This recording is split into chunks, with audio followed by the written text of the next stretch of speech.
Hello friends, welcome to NS classes. My name is Neetu.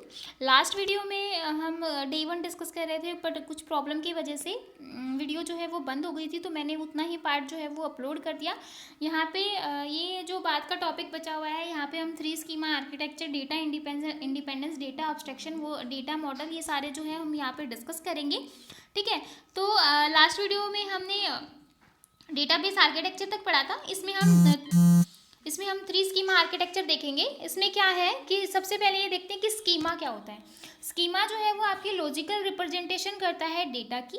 इसमें आप data को logically represent करवाते हो कि डेटा जो है वो आप किस वे में रिप्रेजेंट करवा रहे हो। लाइक टेबल की फॉर्म में आप डेटा को रिप्रेजेंट करवाते हो, ठीक है।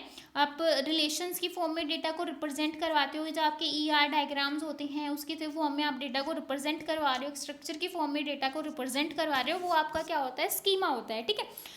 तो 3 स्कीमा आर्किटेक्चर क्या होगा? 3 स्कीमा आर्किटेक्चर जो होता है वो 3 लेवल आर्किटेक्चर होता है। इसको तीन लेवल आर्किटेक्चर भी कहते हैं। इसमें 3 लेवल होते हैं। Describe the structure of a specific database system, describe करता है डेटाबेस का, सिस्टम का स्ट्रक्चर को डिस्क्राइब करता है। Separate the user application and physical database, separate करवाता है, ठीक है, सेपरेट करवाता है ये यूज़र एप्लीकेशन और फिजिकल डेटाबेस को। और ब्रेक करवाते हैं इसमें database into 3 different category, 3 different category में हम डेटा को ब्रेक करवाते हैं, ताकि जो हमारी सिक्योरिटी का लेवल है वो बहुत ज़्यादा अच्छा हो सके। तो कौन कौन से लेवल होते हैं? इंटरनल लेवल, कंसेप्चुअल लेवल और एक्सटर्नल लेवल, ठीक है। तो इसमें ये देखो, जो आपका एक्सटर्नल स्कीमा है उसको आप व्यू लेवल भी कह सकते हो, जो कंसेप्चुअल लेवल है उसको आप लॉजिकल भी कह सकते हो, लॉजिकल भी कहते हैं, और इंटरनल स्कीमा को आप फिजिकल लेवल भी कहते हो, ठीक है। तो यहाँ पे क्या हो रही है, एक्सटर्नल लेवल की और कंसेप्चुअल लेवल की, यानी कि एक्सटर्नल व्यू लेवल की और लॉजिकल लेवल की क्या हो रही है, मैपिंग हो रही है, ठीक है। और यहाँ पे इसकी मैपिंग हो रही है। तो सबसे पहले देखो कि मैपिंग होती क्या है, कि मतलब हम मैपिंग कर क्यों रहे हैं। तो मैपिंग जो होती है, transform the request and response between various database level of architecture, मतलब एक दूसरे से रिक्वेस्ट कर रहे हैं कि मुझे इतना डेटा चाहिए, ये चाहिए, तो रिक्वेस्ट करना, रिस्पॉन्स करना, वो आपकी क्या हो गई, मैपिंग हो गई, ठीक है। तो यहाँ पे हम क्या यूज़ कर रहे हैं, मैपिंग यूज़ कर रहे हैं। और जो मैपिंग होती है वो छोटी is not good for small DBMS, मतलब जो छोटे डेटाबेस मैनेजमेंट सिस्टम के लिए होती है वो मैपिंग जो है उसके लिए सही नहीं होती। क्यों नहीं होती? क्योंकि मैपिंग जो होती है वो बहुत ज़्यादा टाइम लेती है। अगर हम कुछ हमारा छोटा डेटाबेस मैनेजमेंट सिस्टम है तो वहाँ पे हम ज़्यादा टाइम वेस्ट करना ज़रूरी नहीं समझेंगे। अगर बड़ी ऑर्गेनाइजेशन है वहाँ पे टाइम लगना अच्छी बात है, बट छोटी ऑर्गेनाइजेशन में टाइम ख़राब करना गलत बात है, ठीक है। तो एक्सटर्नल और conceptual mapping, transform the request from external level to conceptual schema, ठीक है। और कंसेप्चुअल लेवल की और इंटरनल की मैपिंग करवाना, इसमें हम रिक्वेस्ट करते हैं किससे, कंसेप्चुअल लेवल से, किससे करेंगे, इंटरनल लेवल से, ठीक है। तो ये आपका डेटाबेस हो गया, ये आपका इंटरनल लेवल हो गया, फिर ये कंसेप्चुअल लेवल हो गया, ऊपर आ गए आपके व्यू लेवल, ठीक है।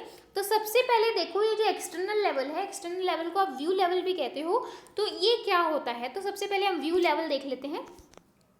व्यू लेवल में क्या होता है, इस तरीके से व्यूज होते हैं, ये आपका व्यू लेवल हो गया, ठीक है। इसके बाद आपका आता है लॉजिकल, यानी कि जिसको आप कंसेप्चुअल भी कहते हो, ठीक है, ये आपका लॉजिकल हो गया। अब जो व्यू लेवल होता है, अब जैसे आप एक कॉलेज का एग्जांपल ले लो, किसका एग्जांपल ले लो, कॉलेज का। कॉलेज में क्या होता है, स्टूडेंट भी होते हैं, ठीक है, फैकल्टी भी होती है, आपका प्रिंसिपल भी होता है या फिर डीन भी कह लो, ठीक है।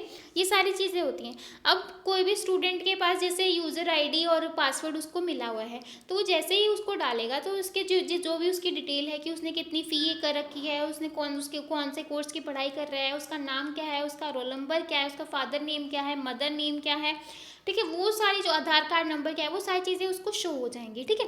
तो उसके लिए सिर्फ उतना ही डेटा है कि इतना ही डेटा है, लेकिन डेटाबेस में बहुत सारा डेटा होता है, ठीक है। अब जैसे फैकल्टी, जैसे कोई टीचर है, टीचर अगर डेटा देखना चाहता है, व्यू लेवल, व्यू मतलब होता है देखना, ठीक है। अगर टीचर अपना डेटा देखना चाहेगा तो उसको स्टूडेंट्स का थोड़ी दिखेगा, उसको अपना दिखेगा कि स्टूडेंट्स के पास क्या क्या अथॉरिटी हैं, कि वो किस लेवल पे है, वो कौन कौन से सब्जेक्ट टीच कर रहा है, उसकी कितनी सैलरी, मतलब वो सारी चीज़ें जो हैं उसको जो है वो उसको दिखेगा, ठीक है। तो अब जैसे प्रिंसिपल है, उसके पास क्या होगी, उसके पास तो बहुत ज़्यादा अथॉरिटी हो गई, ठीक है। जब वो खोलेगा तो उसको अलग चीज़ें दिखेंगी। तो व्यू मतलब हो गया कि हर एक का जो व्यू है वो अलग अलग हो गया। तो ये होता है आपका व्यू लेवल या फिर एक्सटर्नल लेवल। तो इसके बारे में थोड़ा सा देख लेते हैं। एक्सटर्नल लेवल को आप व्यू लेवल कहोगे। At the external level a database contains several schema that sometime called a सब स्कीमा। ठीक है, एक्सटर्नल लेवल में क्या होते हैं, बहुत सारे स्कीमाज होते हैं। स्कीमा क्या होती है, एक लॉजिकल स्ट्रक्चर हो गया। मैंने बताया ना कि हर किसी का अलग अलग हो गया, हर किसी का अलग अलग है, तो हर किसी में अलग अलग स्कीमा हो गया ना। स्टूडेंट के लिए अलग टेबल्स बनाई हुई है, स्टूडेंट के लिए अलग स्ट्रक्चर है, टीचर के लिए अलग है, प्रिंसिपल के लिए अलग है, फिर वहाँ पे लाइब्रेरी स्टाफ हो गया या फिर बुक्स वगैरह हैं उनके लिए अलग है। ठीक है, तो अलग अलग स्कीमा हो गया। ठीक है, अलग अलग स्ट्रक्चर हो गया। कहाँ गया, हाँ ये रहा। तो इसको हम समटाइम क्या कहते हैं, सब स्कीमा भी कह सकते हैं। The sub schema is used to describe the different view of database. Different view हम जो डेटाबेस में होते हैं उसको देखने के लिए यूज़ करते हैं। सब स्कीमा जो होता है, एक्सटर्नल स्कीमा जो है उसको हम व्यू स्कीमा भी कहते हैं। आई होप आपको ये चीज़ें क्लियर हो रही होंगी, क्योंकि बहुत इंपॉर्टेंट टॉपिक है, इसको बिल्कुल मिस मत कीजिएगा। ठीक है, each view schema describe the database part that a particular user group is interested and hide the remaining database from the user group। इसमें क्या होता है कि जो इच व्यू स्कीमा है वो डिस्क्राइब करता है database part of the particular user group. मतलब जैसे स्टूडेंट के लिए स्टूडेंट का पार्ट शो करेगा, फैकल्टी या टीचर के लिए फैकल्टी का जो डेटा है वो शो करेगा, प्रिंसिपल के लिए उसका डेटा शो करेगा, अलग अलग के लिए, बाकी सबके लिए जो डिटेल्स हैं वो हाइड रहेंगी। ठीक है, the view schema describe the end user. इसमें क्या होता है, एंड यूजर इंटरेक्ट करते हैं, मतलब जो फाइनल यूजर, जो स्टूडेंट फाइनली तो होगा। ऐसा तो नहीं कि कोई भी स्टूडेंट अदर कॉलेज का है वो भी देख सके, बिल्कुल नहीं देख सकता। जो वहाँ का है स्टूडेंट वही तो देखेगा, मतलब एंड यूजर यानी कि फाइनल जो है यूजर वही हमारा। ठीक है, तो आई होप आपको ये एक्सटर्नल लेवल क्लियर होगा। एक्सटर्नल लेवल के बाद आता है आपका कंसेप्चुअल लेवल। कौन सा लेवल आता है, कंसेप्चुअल लेवल। कंसेप्चुअल लेवल में हम क्या करते हैं, अब ये था आपका व्यू लेवल, ये था आपका व्यू के बाद आपका आ गया कंसेप्चुअल यानी कि लॉजिकल लेवल। लॉजिकल लेवल में आप डेटा को लॉजिकली रख रहे हो वहाँ पे, यानी कि टेबल्स की फॉर्म में। किसकी फॉर्म में, टेबल्स की फॉर्म में। ईआर डायग्राम्स हो गए। ठीक है, लाइक स्टूडेंट का क्या होता है, नेम होगा, रोल नंबर होगा। ठीक है, क्लास कौन सी क्लास है, सब्जेक्ट क्या है उसके पास। ठीक है, फिर उसके फादर्स नेम क्या है, मदर्स नेम क्या है, इस तरीके से आईडी बनी होती है ना। तो ये आपके ईआर डायग्राम में आ जाएंगे। तो ईआर डायग्राम तो अभी हम एक्सप्लेन नहीं करेंगे, नेक्स्ट में करेंगे, बहुत इंपॉर्टेंट टॉपिक है। ठीक है, तो कंसेप्चुअल लेवल क्या हो गया, conceptual schema describe the design of database. Design describe करता है डेटाबेस का conceptual level. Conceptual level is also known as logical level. Important है क्योंकि कई बार पूछ लेता है कंसेप्चुअल लेवल क्या होगा, लॉजिकल लेवल है। The conceptual schema describe the structure of whole database. मतलब स्ट्रक्चर डिफाइन करता है। मैंने बताया ना कि टेबल्स की फॉर्म में, रिलेशंस की फॉर्म में, कहाँ पे होता है आपका कंसेप्चुअल लेवल पे। ठीक है, किस तरीके से हमें, लाइक अगर आप ये देखो, अगर आप डेटाबेस मैनेजमेंट सिस्टम की तैयारी कर रहे हो, अगर आपके माइंड में उसका सिलेबस नहीं है, उसका ब्लूप्रिंट नहीं है, तो आप कैसे करोगे भैया, नहीं कर सकते। आपको पहले सिलेबस पता होना चाहिए, तभी तो आप आगे वाले स्टेप पे जाओगे। ठीक है, अब मैं आपको पढ़ा रही हूँ, अगर मुझे सिलेबस ही नहीं पता कि मुझे पढ़ाना क्या है, तो क्या मैं पढ़ा सकती हूँ, बिल्कुल नहीं पढ़ा सकती। तो लॉजिकल वही है कि वहाँ पे क्या क्या चीज़ें हैं, उसको किस फॉर्मेट में करना है, उसको किस स्ट्रक्चर में रखना है, वो आपका क्या आ गया, कंसेप्चुअल लेवल। ठीक है, conceptual level describe what data are to be stored in database. कौन सा डेटा जो है वो स्टोर होगा। And also describe the relationship exist among data. मतलब ईआर डायग्राम यानी रिलेशन कैसा जो है आपस में है। मैंने बताया ना आपको, स्टूडेंट है और स्टूडेंट के साथ कौन कौन से कोर्सेज हैं हमारे कॉलेज में, तो उन दोनों के बीच में क्या होगा, रिलेशन होगा ना। तो वो सारी चीज़ें कौन करता है, लॉजिकल लेवल। ठीक है, इसके बाद देखो, in conceptual level internal details such as implementation of data return. इसमें क्या होता है, जो इंटरनल जो डिटेल्स होती हैं वो ऑब्वियसली हाइड होंगी। ठीक है, पूरा डेटा तो नहीं होगा ना, सिर्फ वही होगा जो नेसेसरी पार्ट है। Programmer and database admission work at this level. ठीक है, तो आई होप आपको 2 लेवल क्लियर है, फिजिकल लेवल और आपका सॉरी फिजिकल नहीं, user level, view level, external level या फिर कंसेप्चुअल या लॉजिक लेवल। अब आता है आपका फिजिकल लेवल। फिजिकल लेवल क्या होता है, फिजिकल लेवल होगा कि जो डेटा है आपका फिजिकली का मतलब एक्चुअल में आपका डेटा स्टोर है। यहाँ पे क्या है, यहाँ पे एक्चुअल में आपका क्या है, डेटा स्टोर है। ठीक है, तो फिजिकल लेवल जो होता है इंटरनल स्कीमा होता है, describe physical storage structure, physically data जो होता है वो डेटा स्टोर होता है डेटाबेस में। Use is physical data model to define that how the data will be stored in block.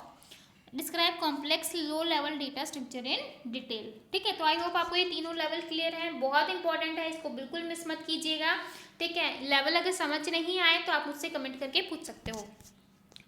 अब यहाँ देखो, कई बार क्वेश्चन आ जाता है कि जो फिजिकल लेवल या इंटरनल लेवल है उसके पास हमारा क्या है, डेटाबेस, और एक्सटर्नल लेवल के पास क्या है, हमारे यूजर। ठीक है, आगे देखो, डेटा मॉडल्स।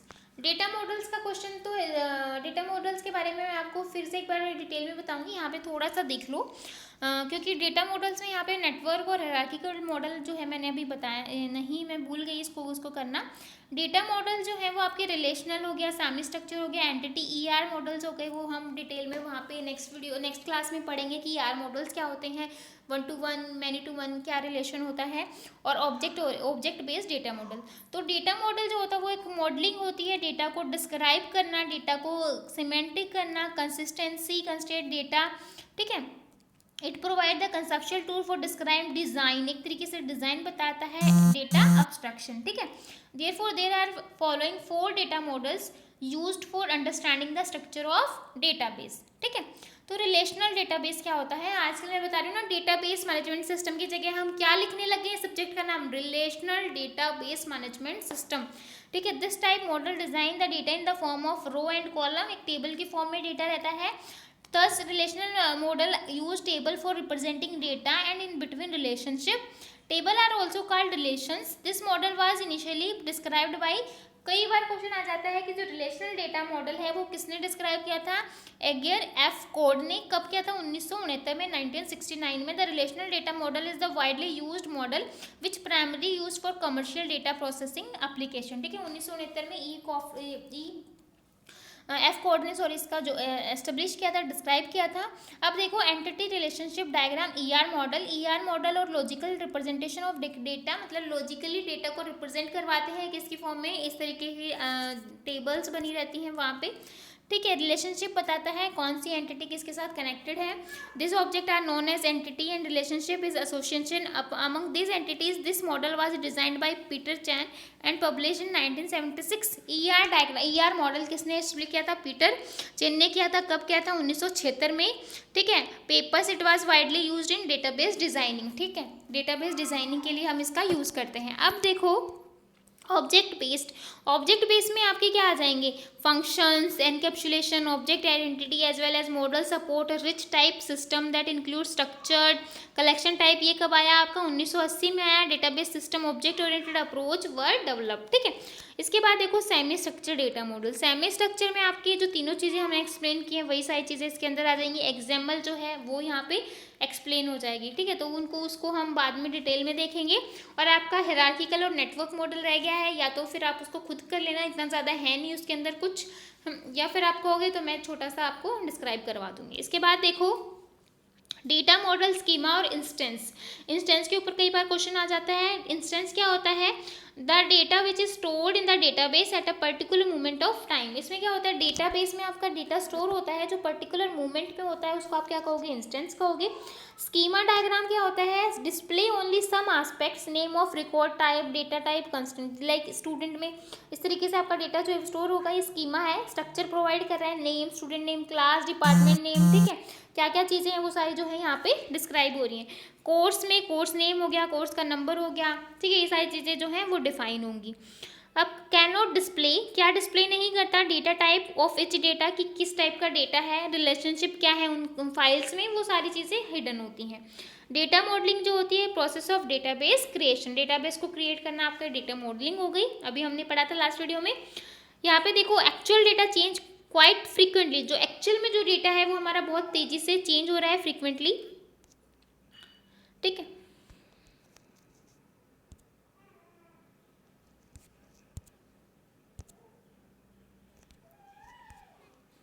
सॉरी क्यों हो रहा है इसका।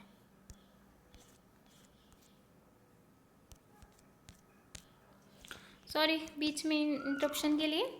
आगे देखो, स्कीमा। स्कीमा क्या हो जाएगा? स्कीमा हमने पढ़ा भी था। Overall design of database skeleton structure represent the logical view of the entire database, contains schema object like table, foreign key, primary key, view, columns, data type, store, procedure। तो मैंने schema आपको बताया था, एक लॉजिकल रिप्रेजेंटेशन होती है, एक structure होता है, स्केलेटन होता है, ठीक है, जिसमें हम logical view of entire database contain करवाते हैं स्कीमा ऑब्जेक्ट जो लाइक टेबल्स, फॉरेन की, प्राइमरी की, ये सारी चीज़ें हम जब हम करेंगे वो नॉर्मलाइजेशन देखेंगे तब हम वहाँ पे ये सारी चीज़ें देखेंगे। रिप्रेजेंटेशन होता है visual diagram that shows the database object and relationship with each other, designed by database designer to help programmers whose software will interact with database। ठीक है, आगे देखो, डेटा अब्स्ट्रक्शन। डेटा अब्स्ट्रक्शन क्या होता है? Database system comprise of complex data structure in order to make the system efficient in term of retrieval of data and reduce complexity in term of usability of users। Developers use abstraction, hide irrelevant details from the users। The approach simplify database design।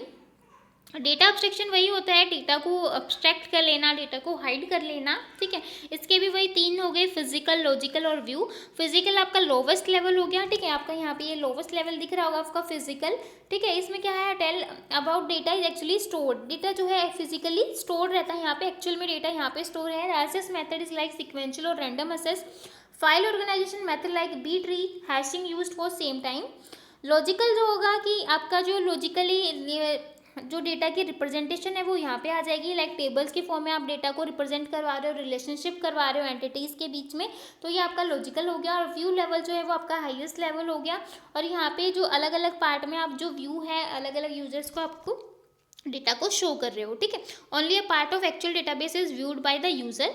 Table and relationship are used to store data. Multiple views of same database में exist. User can just view the data, सिर्फ वही data view करेगा। Interact with database, storage and implementation detail are hidden from the user. इसमें क्या होता है, जो storage और इम्प्लीमेंटेशन डिटेल है वो क्या होती है? हाइड रहती है, ठीक है। अब देखो इसका मेन पर्पस क्या होता है। Main purpose of data abstraction is achieving data independence in order to save time. इसमें क्या हो रहा है? मेन पर्पस, क्योंकि डिटेल हाइड होगी तो टाइम हमारा सेव होगा ना, सिर्फ हमें जो हम डेटा देखना चाहते हैं सिर्फ वही डेटा तो शो होगा। तो मतलब जो हम फालतू का डेटा ना देख के हमारा टाइम जो है वो सेव हो रहा है, ठीक है। कॉस्ट जो है वो कम लग रही है व्हेन डेटाबेस इज मॉडिफाइड और ऑल्टर्ड, ठीक है। तो आई होप आपको ये चीज़ें क्लियर हुई होंगी। आगे देखो, डेटा इंडिपेंडेंस। डेटा इंडिपेंडेंस क्या होती है? Explain using the 3 schema architecture. तीन स्कीमा। डेटा इंडिपेंडेंट क्या होता है कि डेटा अगर मैं किसी भी डेटा में चेंज कर रही हूँ तो वहाँ पे दूसरी जगह उसका कोई इफेक्ट ना पड़े, वहाँ पे उसका कोई चेंज ना हो। Explain using the 3 schema architecture. It refer characteristics of being able to modify the schema at one level of DBMS without altering या change the schema of next level. Like मुझे अगर लॉजिकल लेवल में data change करना है तो मेरा physical level पे कोई असर नहीं पड़ना चाहिए, मतलब फिजिकल लेवल पे वहाँ पे कोई दिक्कत नहीं होनी चाहिए, यहाँ पे कोई चेंज नहीं होना चाहिए, सिर्फ लॉजिकल लेवल में ही चेंज होगा, ठीक है। तो लॉजिक यहाँ पे दो तरीके के डेटा इंडिपेंडेंस हो गए हमारे, लॉजिकल डेटा इंडिपेंडेंस और physical data independence. Logical data independence कौन से? It refers characteristics of being able to change the conceptual schema. मतलब अगर मैं कंसेप्चुअल यानी कि लॉजिकल स्कीमा में अगर मैं चेंज करूँ without having the change of external schema, मतलब अगर मैं लॉजिकल में चेंज कर रही हूँ तो मेरा एक्सटर्नल यानी कि व्यू लेवल पे मेरा कोई चेंज नहीं होना चाहिए, ठीक है। Use to separate the external level from the conceptual level, मतलब जो एक्सटर्नल लेवल है वो अलग रहेगा और कंसेप्चुअल लेवल जो है वो अलग रहेगा।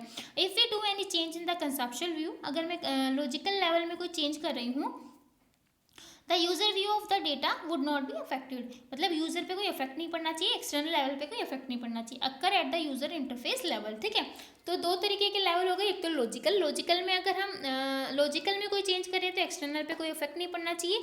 और फिजिकल डेटा इंडिपेंडेंस को होगा क्या होगा, अगर आप चेंज कर रहे हो इंटरनल स्कीमा में यानी कि फिजिकल लेवल पे अगर कोई चेंज कर रहे हो without having any change of conceptual schema. If you do any change in the storage size of database, अगर आप कोई स्टोरेज साइज में कर रहे हो तो भी आपके कंसेप्चुअल स्ट्रक्चर पे कोई नहीं करना चाहिए। अगर आप स्ट्रक्चर पे साइज पे कर रहे हो तो उसका स्ट्रक्चर चेंज नहीं होना चाहिए, जो उसका है वही रहेगा, ठीक है। Use to separate conceptual level from the internal level, जो आपका कंसेप्चुअल लेवल है वो अलग है, इंटरनल लेवल अलग है, occur the logical interface level, ठीक है। तो ये आपका लॉजिकल फिजिकल डेटा इंडिपेंडेंस हो गया, ये आपका लॉजिकल डेटा इंडिपेंडेंस हो गया। तो आई होप आपको डेटा इंडिपेंडेंस का कंसेप्ट समझ में आया होगा कि डेटा इंडिपेंडेंस क्या होता है, कि डेटा इंडिपेंडेंट होना चाहिए, मतलब अगर मैं खुद में चेंज करूँ, मतलब मैं अगर किसी चीज़ में चेंज कर रही हूँ तो दूसरे पे उसका अफेक्ट नहीं पड़ना चाहिए, ठीक है।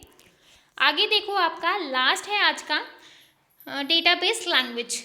इसको हम थोड़ा डिटेल में करेंगे, एसक्यूएल का पार्ट है ये, ठीक है। डेटाबेस लैंग्वेज है ये एक तरीके से। तो इसको मैंने यहाँ पे थोड़ा सा बताया है कि होता क्या है, ताकि आपका जो इंट्रोडक्शन है डीबीएमएस का वो कवर हो जाए। Express database queries and update, database की क्वेरी को अपडेट करने के लिए, रीड करने के लिए, स्टोर करने के लिए, अपडेट करने के लिए, डिलीट करने के लिए, क्रिएट करवाने के लिए हम इस डेटाबेस लैंग्वेज का यूज़ करते हैं। 4 तरह की होती हैं, मैंने आपको वैसे करवाया भी है, data definition language, data control language, data manipulation language और ट्रांजैक्शन कंट्रोल लैंग्वेज, ठीक है। तो डेटा डेफिनेशन लैंग्वेज जो होती है वो स्ट्रक्चर होता है, जिसमें हम स्कीमा, टेबल, इंडेक्स, कंस्ट्रेंट ये डेटाबेस के अंदर होते हैं। इसमें क्या होता है, स्केलेटन होता है, एक स्ट्रक्चर होता है डेटाबेस का जो हम क्रिएट करवाते हैं। Store the data of Meta data like the number of tables of schema, their name, indexes, column in each table, constraint, etc, ठीक है। तो ये आपका डेटा डेफिनेशन लैंग्वेज होगी। इसकी कमांड कौन कौन सी है, क्रिएट करवा सकते हैं, क्योंकि हम स्ट्रक्चर बना रहे हैं, स्केलेटन यूज़ कर रहे हैं यहाँ पे, तो स्ट्रक्चर को क्रिएट करेंगे, ऑल्टर कर सकते हैं स्ट्रक्चर के अंदर, ड्रॉप कर सकते हैं, पूरा जो स्ट्रक्चर है डेटाबेस का उसको डिलीट कर सकते हैं, टर्नकेट करवा सकते हैं, जितने भी रिकॉर्ड्स हैं ऑब्जेक्ट का, जो भी आपका जो नाम है, आपने जो स्ट्रक्चर बनाया उसका आप नेम चेंज कर सकते हो और कमेंट कर सकते हो डेटा डिक्शनरी पे, ठीक है। तो ये सारी कमांड है किसकी, डेटा डेफिनेशन लैंग्वेज की। अब देखो डेटा मैनिपुलेशन लैंग्वेज क्या होती है। डेटा मैनिपुलेशन होती है कि data assessing and manipulating the database, मतलब असेस करना और डेटाबेस को मैनिपुलेट करवाना, और ये हैंडल्स करती हैं जो भी यूजर की रिक्वेस्ट आती है उनको, ठीक है। इसमें कौन कौन सी कमांड होती हैं, सिलेक्ट करना, डेटा को रिट्रीव करवा सकते हैं, डेटा टेबल को इंसर्ट करवा सकते हैं, टेबल को अपडेट करवा सकते हैं, डिलीट करवा सकते हैं, रिकॉर्ड्स को मर्ज करवा सकते हैं, कॉल, एक्सप्लेन, प्लान और लॉक टेबल, ठीक है। मेनली हम 4 ही करते हैं, इंसर्ट, डिलीट, सेलेक्ट और अपडेट, ठीक है। अब देखो data control language. Data control language जो होती है उसमें हम डेटा का स्टोर डेटा, ट्रांजेक्शन और रोल बैक करवा सकते हैं पैरामीटर्स को। इसकी कमांड क्या होंगी, ग्रांट और रिवोक, ठीक है। It use to give access privilege to, grant करवा सकते हैं, मतलब कोई हम परमिशन दे रहे हैं कि हाँ तुम ये चीज़ असेस कर सकते हो, रिवोक करवा सकते हैं, बैक परमिशन, ठीक है, कि काम नहीं हुआ तो उसको एक बार फिर से रोल बैक करवा दिया, ठीक है, रिवोक करवा दिया। ऑपरेशन कौन कौन से होंगे, connect, insert, uses, execute, delete, update, select, ठीक है। तो ये सारे ऑपरेशन कर सकते हैं। लास्ट है आपका ट्रांजेक्शन कंट्रोल लैंग्वेज। इसमें आप रन कर सकते हो changes made by the DML statements, group into logical structures. इसकी कमांड कौन कौन से होंगे, कमिट और रोल बैक। कमिट में आप सेव करवा सकते हो, रोल बैक में आप पूरे जो डेटाबेस है उसको रोल बैक करवा सकते हो, ठीक है। तो आई होप आपको ये पूरा समझ में आया होगा। डेटाबेस पूरी एक वीडियो में बनाने का था, बट कुछ प्रॉब्लम आ गई तो उस वजह से वो वीडियो वहीं पे स्टॉप हो गई, तो मैंने यहाँ पे दूसरा पार्ट ही बनाया है। कुछ प्रॉब्लम आई है बीच में, आई नो, उनको आप अवॉइड करके आई होप आप इसको अच्छे से समझेंगे। इसके बाद देखो लास्ट मिनट, मतलब जो हम लास्ट टाइम पे जो हम नोट्स बनाते हैं वो भी मैंने आपको यहाँ पे प्रोवाइड करवाए हैं, ताकि आप लास्ट मिनट पे आपको प्रॉब्लम ना हो, नोट्स बनाने में प्रॉब्लम ना हो। तो यहाँ पे जो इसका कंक्लूजन है, मतलब पूरे जो इतनी जो मैंने मेहनत की है उसका जो कंक्लूजन है वो मैंने यहाँ पे बनाया है, ताकि आप डेली इसको रिवाइज कर सको, ताकि आपकी चीज़ें दिमाग में फिट हो। अब डेटाबेस क्या होता है, कलेक्शन होता है रिलेटेड डेटा का, ठीक है।